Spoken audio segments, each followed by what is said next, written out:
Greetings, YouTube. Sometimes a single image is enough to hype up the community, and I gotta say, it's a pretty cool image. With Anti-Venom here, I just gotta be honest. It makes sense. Carnage movie's coming out after several delays. It looks to be a crazy movie. You might have loved Venom, you might have hated Venom. I know our very own Mama Bear loved Venom, and really for multiple reasons. But the Anti-Venom hype is here, and it is real.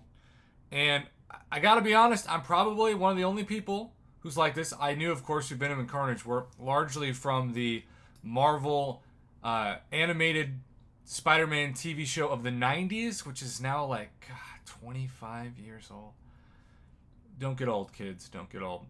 But as a reminder, Anti-Venom is when Eddie Brock separated from the Venom symbiote. Traces of it were left in his body. Later suffering from cancer, Brock started working as a volunteer in the Feast Center. Martin Lee, the founder of Feast, an alter ego of the supervillain Mr. Negative. So those of you, when Mr. Negative came out, who said, this means we're getting Anti-Venom before it was confirmed, shout out to you. You know, that's called some good instincts. Some Marvel Casino of Champions champion instincts. Mr. Negative used his powers to cure Eddie's cancer, but in the process, Lee accidentally infused the remnants of the symbiote in Eddie's bloodstream with his power and fused them to his white blood cells, creating a new hybrid symbiote, which manifested when the Venom symbiote attempted to leave its then current host, Mac Gargan, and return to Eddie. So, what's fascinating to me about looking up all these Marvel stats online and talking about them in a video is, what are we looking for somebody to be worth it? And yes, I know some people, like, it's interesting. I don't do Alliance War, and so it sounds like more of the community than not is really thankful that the Kitty Pryde brokenness of Alliance War is being taken away by what we covered this weekend in the True Focus node replacement issue. Of course, that's what it took to get Ghost and Quake back for Kabam to literally name drop them in a post to bring them back. But at the same time, like, it leads people sometimes to say, I have even more of a reason now to not spend on the game, because I just can't trust that champions are going to be OP champions and stay OP champions.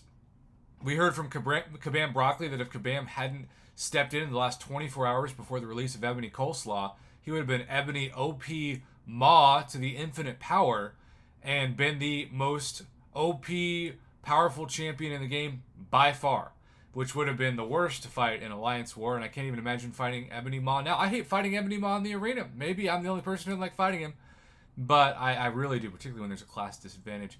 But, you know, my point of all of this is to say, he, in the comics, has superhuman strength, superhuman durability, superhuman stamina, and to me, most importantly, an accelerated healing factor. So what I would like to see from this champion is solid regen. I'm talking about Wolverine-like at Sig 200. I'm talking about even the new King Groot buffed, as Evan Peterson likes to talk about him, regen of King Groot.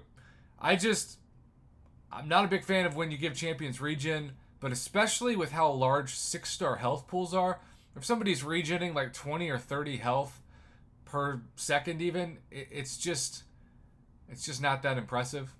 I'm thankful that for those of you who've taken your rank 3 6-star Hyperion up, or I should say 6-star Hyperion up to rank 3, the healing is better than the 5-star, but I still think, even though I think overall Hyperion is like the perfect well-rounded champion, if there's one small critique of Hype, it's that he should have better regen. He deserves better regen.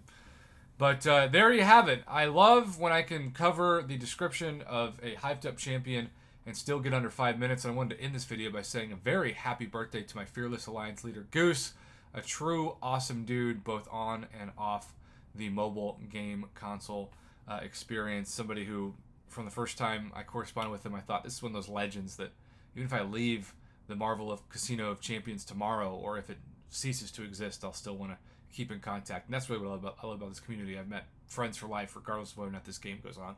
There you have it, YouTube. Are you hyped up for Anti-Venom? Let me know in the comments below.